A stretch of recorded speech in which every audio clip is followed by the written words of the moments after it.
Hello and welcome to Sky247.net presents Not Just Cricket. Niall and I have we talk about Deep. He is somewhere, but he's actually at the stadium, so he'll be joining us very soon. Until then, third straight win for Lucknow, second loss for Delhi, unfortunately. But what a game! Had I not done my nails today, I would have eaten them.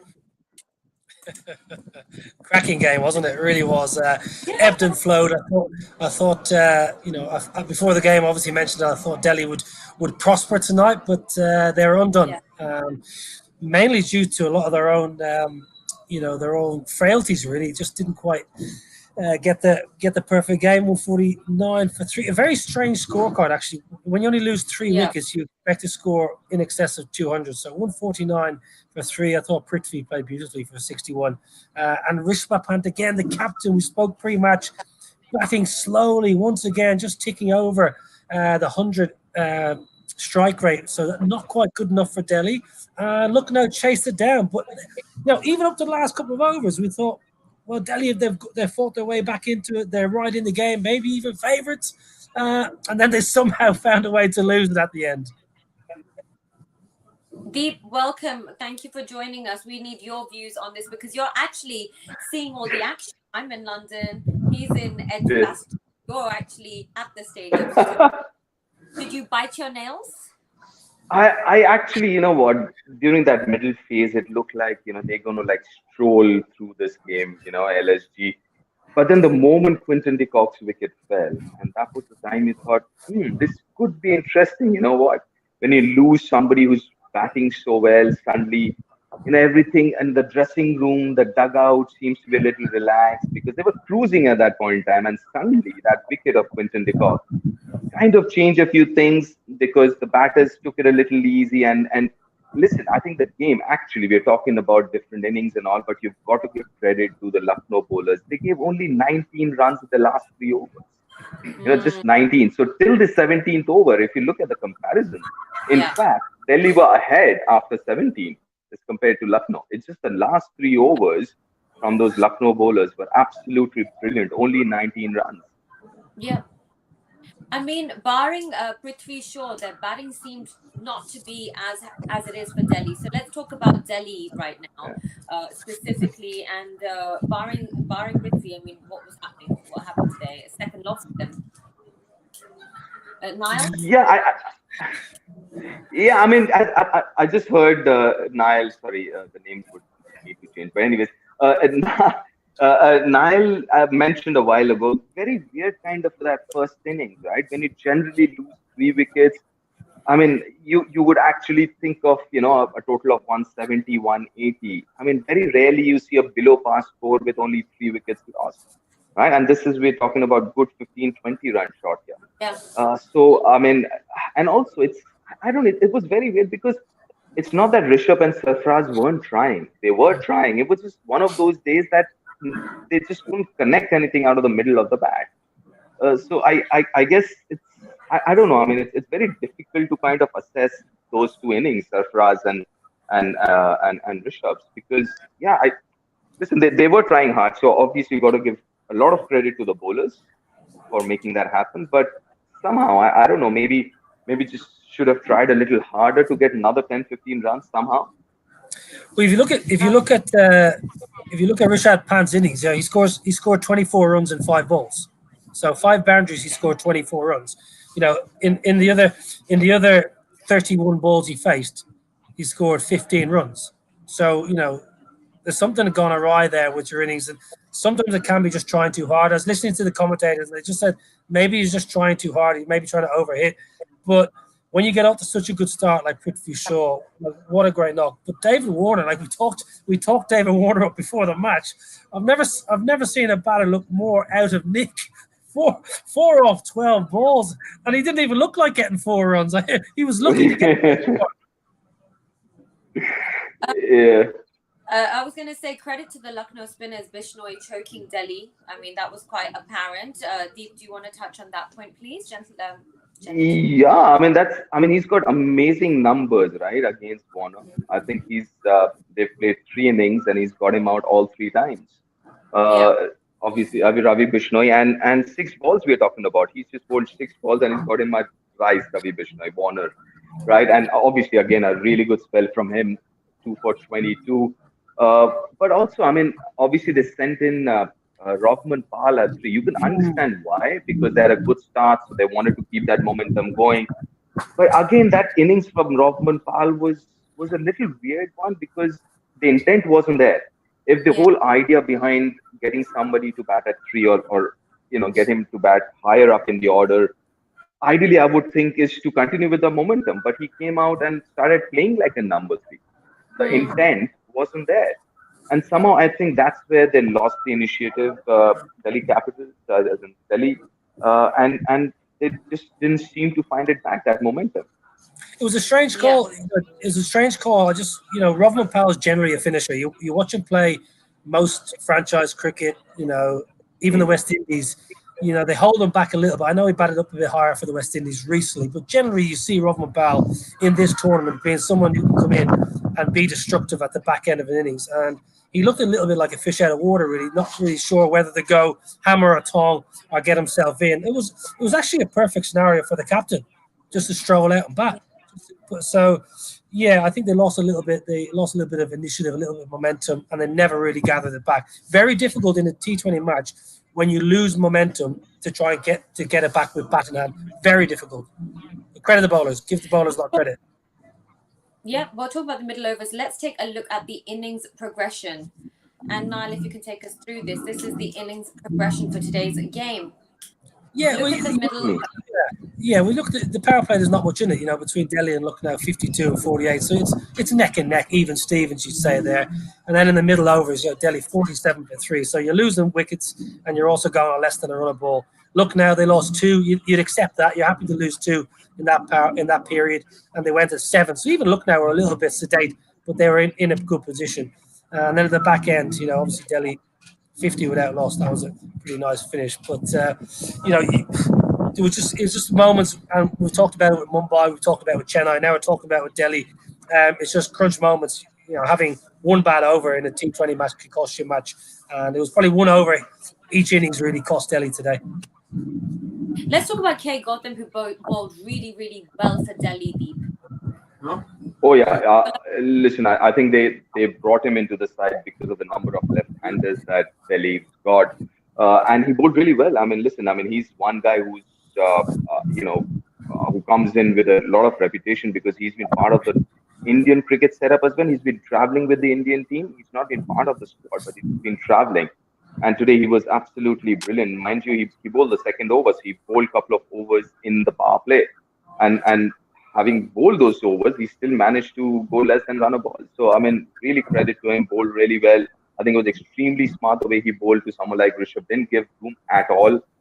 Coming round the wicket, firing it in, keeping within the stumps, and you could see that Rishabh was actually struggling. And having said that I did the pitch report as well, and I was looking at the pitch, and it seemed a little tacky, this pitch, because it had patches of grass but looked a little dry. So it was always going to grip a bit in the first half, and I think that was one of the reasons that the batters found it very difficult to bat against the spin. And just quickly going through the whole middle overs, as you mentioned, 10 overs of spin went for only 67, and they picked up 3 wickets as well. So just over run a ball. I mean, 6.7. That's brilliant bowling. Mind you, I mean, what two overs were bowled during power play as well out of those 10. Yep, absolutely. Somebody else that we need to talk about is Quinton de Kock. I mean, battled against his South African teammate fairly well, I would say so. Nice. It was one-sided. One-sided. He nearly got his head taken off. He played beautifully. Listen, it's one of those you know where you're getting with Quinton de Kock. He's a safe pair of hands behind the stumps. With the bat in hand, he's a lovely batter. So that was a match-winning knock, really. 80-52. When he gets out, he's walking off. The job is pretty much done. When you get 80-52 and you leave your team needing, just over a run of ball, around 7 and over, you've done your job. People will say, should have been there at the end, should have seen home. I'm not really one to buy into that. You play the way he plays. He played beautifully there, and he did his job. And this team should have got over the line a lot easier than they did. So another nice innings for Quinton, actually. He started very well for Andy Flower, and just full of his usual trademark effortless shots. Really, top class player. Deep, do you want to say anything about that? Yeah, I mean, just to add to that, I think we looked at his strike rate 152, right? But it was effortless. It didn't seem like he was taking chances or he was trying anything different. He was just playing his normal cricket and he scored at 152. And that beamer that Niall mentioned, listen, that just shows how talented he is. That's a beamer bowled at him at 141 k's an hour, right? And the way he reacted, that just tells you, his eye-hand coordination and his ability and how quickly he picks up. That was a brilliant shot. That was absolutely brilliant for a beamer like that coming at 141. So, so yeah, most of I'll tell you what, maybe 99 out of 100 guys would have ducked or done something with it, but he actually middled it. He actually middled it to the third man boundary. So yeah, I mean, that just tells you about him. The only thing that I was saying, Naila, I wasn't saying that he should have played. I'm saying we've seen in T20 cricket a lot of times when a set batter like what he was in this game, when they get out, even though it seems like they're cruising, but can get a little tricky then because everyone's kind of relaxed and not really worried too much. Maybe the intensity levels are not as high, and suddenly because this format moves so fast, before you realize a couple of overs are gone and you're like, geez, we suddenly the opposition's in the game. Yeah, it's a bit of a strange one. I would have sent Ayush Badoni out probably, maybe potentially one earlier. That's the only thing I would say. And obviously, Krunal Pandya, good player, but Badoni's playing so well. Maybe now they were thinking of Akshar Patel. He had a couple of overs left, so they maybe wanted a left-hander there as well. Maybe that was the plan, I guess. True. Well, gentlemen, it's time for us to look at our social tracker. So let's take a look.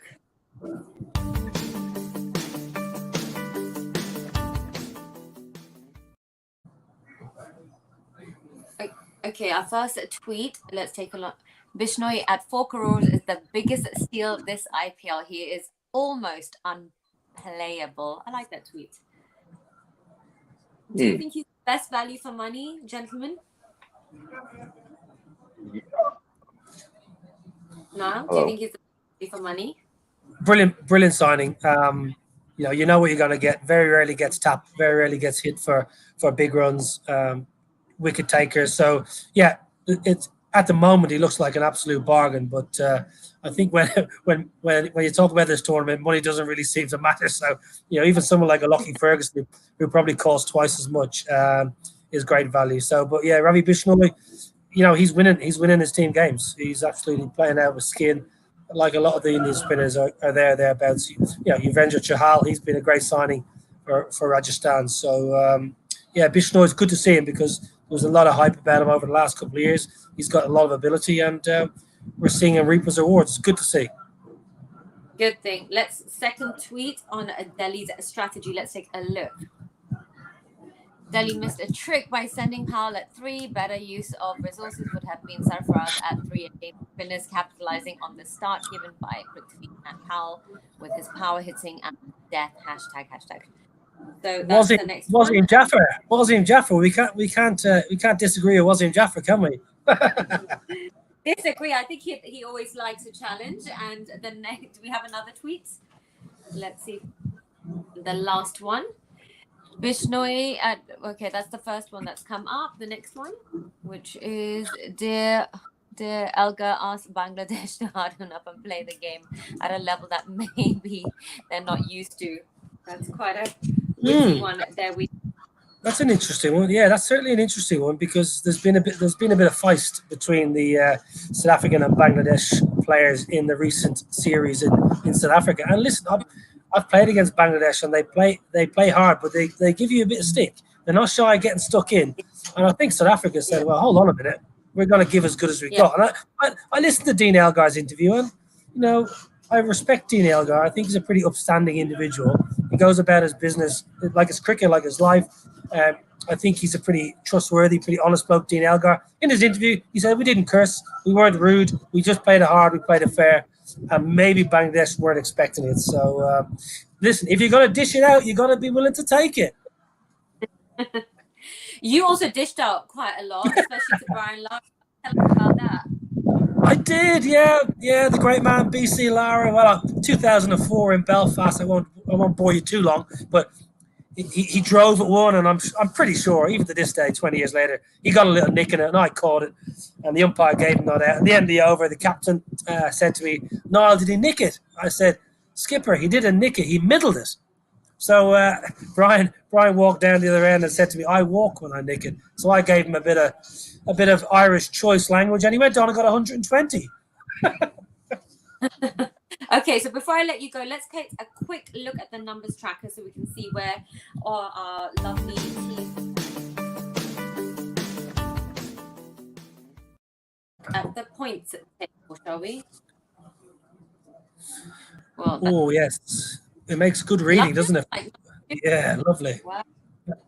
It makes really good reading for Lucknow. They've played some superb cricket. New side. How are they going to go? Excellent. They're playing really well. For Delhi, they haven't quite hit their straps. They've still only played 3 games, but the standout team there. Obviously Kolkata are playing good cricket. But you look at the 2 new teams have done really well. Lucknow and Gujarat. They have acquitted themselves so well for the first year in the tournament. So early days, though. Don't get carried away, Lucknow fans. Don't get carried away. So before I let you go, tomorrow we have Punjab taking on Gujarat. Quick closing thoughts, and then I'll let you go back to your drink at the pub. I'm at a pub called Sixes, so there you go. Okay, Punjab, very excited team, and they've got Johnny Bairstow back in the team for tomorrow. I'm led to believe he didn't play the last game. I think he was still serving a soft quarantine. He was at the stadium, so I expect Bairstow to play. That's a big coup for Punjab. Gujarat have played nicely, but I like Punjab. I've said all along, I like how they went about the auction. They're an exciting team. They may blow hot and blow cold, but I think they're going to go right tomorrow night. I like Punjab. Gujarat are playing good cricket. As I say all along, you got Rashid Khan. You got Rashid Khan in your team. You never know. And a Gujarati host. Oh, are you with us tomorrow? Marvelous. Come on, the Gujarat team. Come on, the Gujarat. So now I think tomorrow I'll teach you some Gujarati. Look forward to it. I've never been there. I've never been to Gujarat. I'm still waiting for my invite. Twice myself, but still I'm very Very good. Very good. All of a sudden. Anyway, thank you so much, John. I will see you tomorrow, and thank you to our lovely viewers for joining us. We will see you all tomorrow, 6:45 p.m. IST time. Take care. Bye-bye. Good night. Good night.